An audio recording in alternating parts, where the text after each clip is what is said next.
sera-t-il vivre par cette foi?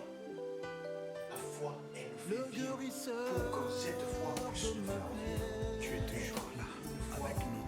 vivante, une foi qui soit productive, une foi qui est agréable par les consommateurs, où les consommateurs achètent, attestent que c'est vraiment la vraie foi.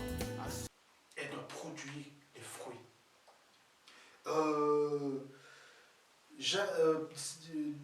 Second épître de Pierre, chapitre 1, le verset 5.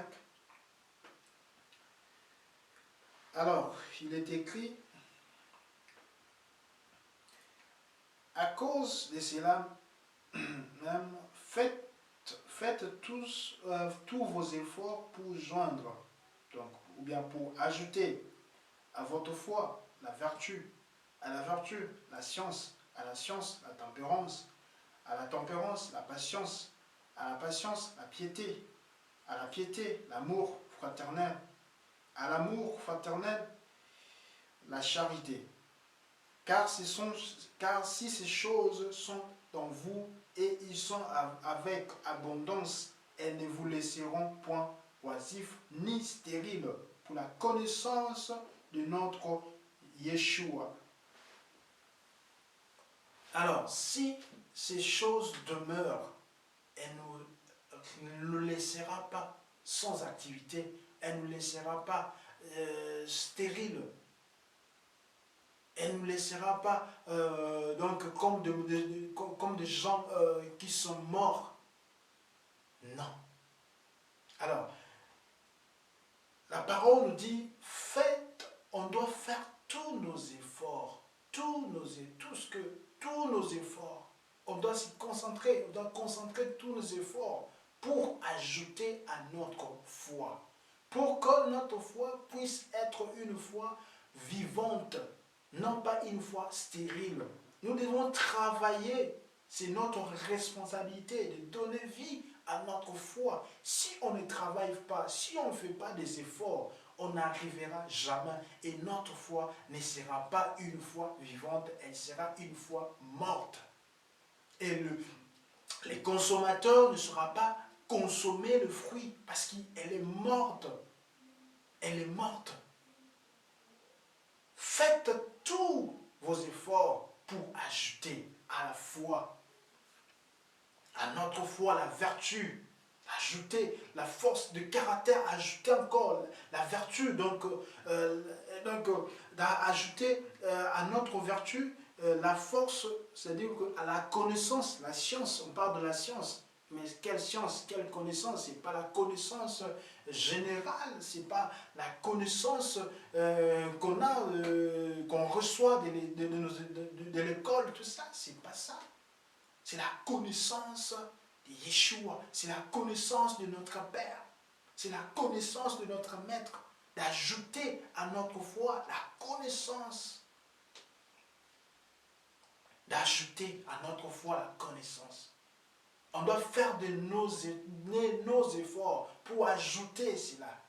Et à la connaissance, la maîtrise de soi. La tempérance, la maîtrise de soi. Voilà le fruit.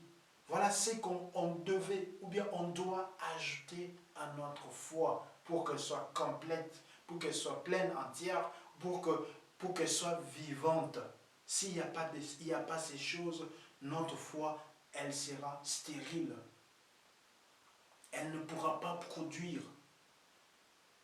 D'ajouter à la connaissance la maîtrise de soi. Pas l'orgueil, mais la maîtrise de soi. On peut beau connaître Yeshua, on peut beau connaître les choses de Dieu, mais si on n'a pas la maîtrise, on ne se maîtrise pas, la maîtrise de soi. On ne sait pas se maîtriser dans la colère. On ne sait pas se maîtriser dans le plaisir sexuel, on ne sait pas se maîtriser dans la nourriture, dans tout ce que nous faisons, dans tout ce que nous regardons. Il n'y a pas la maîtrise. Et cette foi, et ça risque de tuer notre foi, ça risque de rendre notre foi stérile et morte. Et d'ajouter à notre maîtrise de soi, d'ajouter l'endurance dans les épreuves. L'endurance dans les épreuves. D'ajouter. Savoir persévérer. De savoir attendre. De savoir attendre avec confiance. De ne pas abandonner rapidement. De ne pas céder à la pression de l'ennemi, d'ajouter à notre foi. Quand on a l'endurance dans les épreuves, on sait comment on peut rester pendant les épreuves, la tempérance. Donc on sait comment rester, demeurer. On sait patienter. Et à la patience, la piété, l'attachement à Dieu, l'attachement au vrai sceptre. Il est le sceptre. L'attachement à lui. Si on n'est pas attaché à lui, on n'est pas attaché à sa parole, notre foi, elle est vaine. Notre foi, elle est stérile. On peut avoir la maîtrise de soi, on peut avoir la patience, on peut avoir la connaissance, mais si on n'est pas attaché à lui, il a dit sans moi, vous ne pouvez rien faire. On a besoin d'être attaché à lui pour que notre foi devienne vivante. C'est lui la source, c'est lui le consommateur. Il a besoin, il faut qu'on soit attaché à lui. Et à l'attachement, il nous dit l'affection fraternelle, l'amour pour mon frère, l'amour pour ma soeur. Cette affection-là, cette affection fraternelle. Et à l'affection, la charité, l'amour. Et ces choses, car si ces choses sont en vous, et s'ils sont avec abondance, elles ne vous laisseront point oisifs, ni stériles pour la connaissance de notre Seigneur Jésus-Christ. Voilà le travail qu'on doit faire. On doit se demander si on n'a pas ces choses, c'est que notre foi, elle est morte. La réponse est là.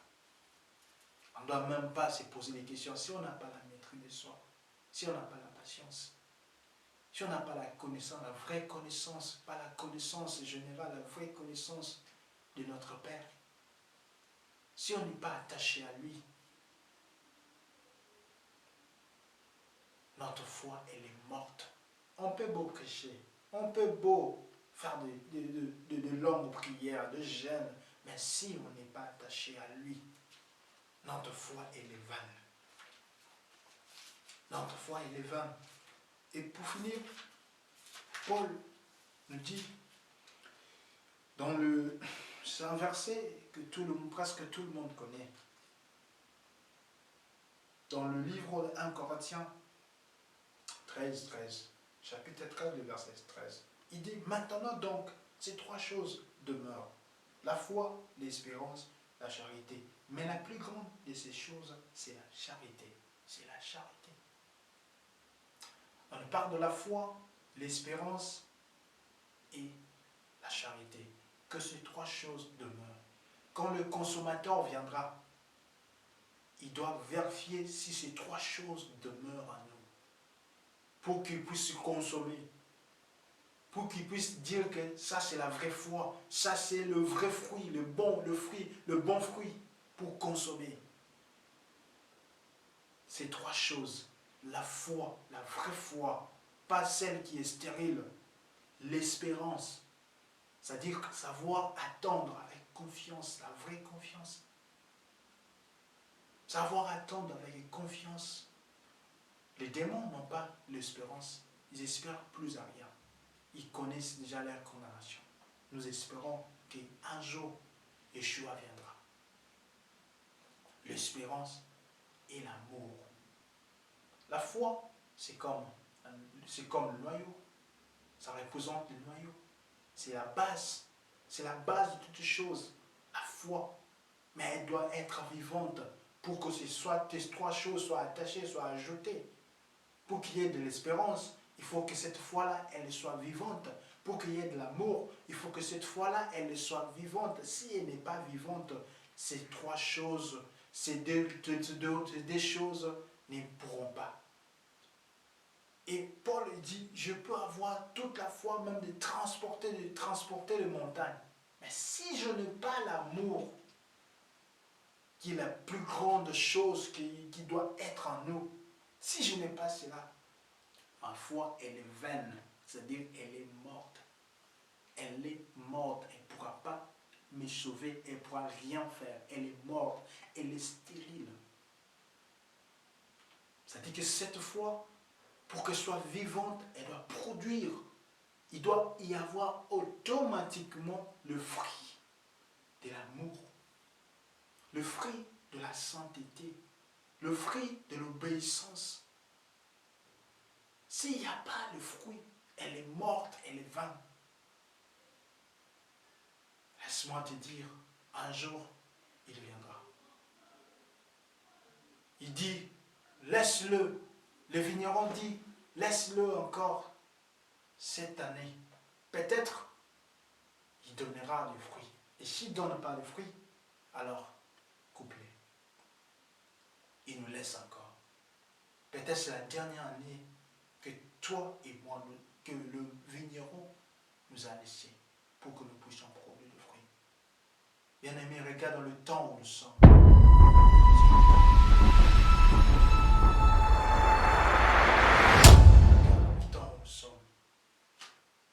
Regardons le temps où nous sommes. Le maître, le consommateur, il nous laisse encore une année de grâce, une dernière année pour que nous puissions produire des fruits. Il est écrit, on vient de lire, à la fois ajouter la vertu, ajouter. Il faut ajouter pour qu'elle soit vivante. On doit ajouter quelque chose.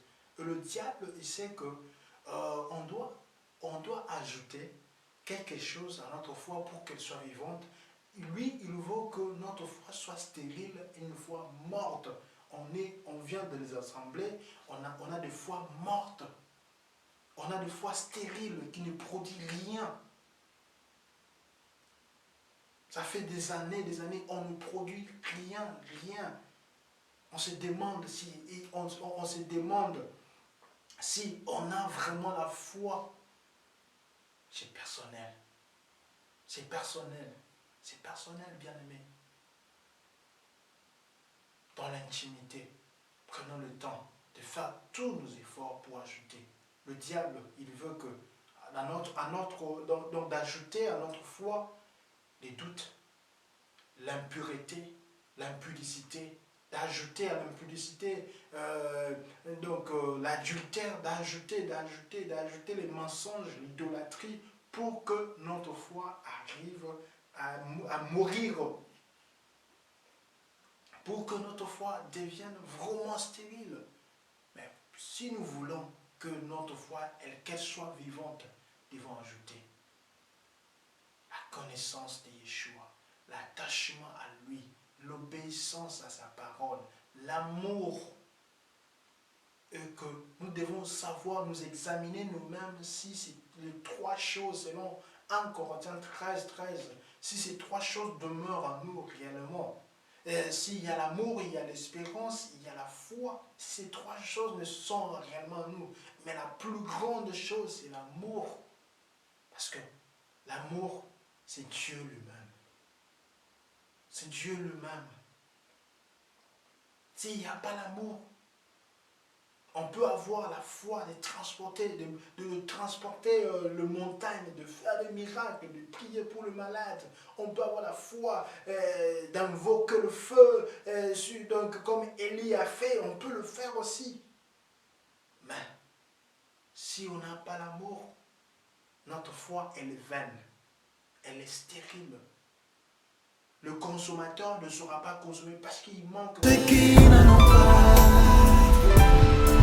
l'espoir des hommes déçus.